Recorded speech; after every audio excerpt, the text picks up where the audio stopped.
ఎందుకు పిలిచాడు దేవుడు మనల్ని?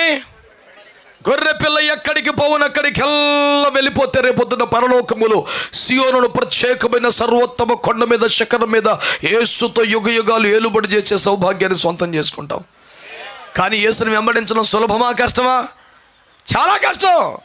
ఎవడైనా నన్ను వెంబడింపగోరని ఎడల వాడు తను మాట్లాడతలేదు. మీరు ఉపేక్షించుకునేదే అక్కడ ఉపేక్షణ పదం మాట్లాడతాం ఇబ్బందిగా ఉంది మీకు. నిలువెల్ల అపేక్షలే ఉన్నాయా? తిండిని, గుర్తింపును, ఘనతను, పదవిని, సుఖాన్ని, సంతోషాన్ని, లౌకిక పాపిష్టి వ్యవహారాలను ఆశించుచున్న వారైతే ఉపేక్షణ గురించి ఏం మాట్లాడతారే?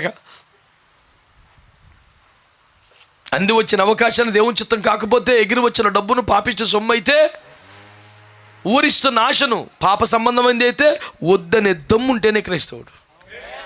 నేను అడగలేదన్నా అల్లే ఇచ్చారు అంటే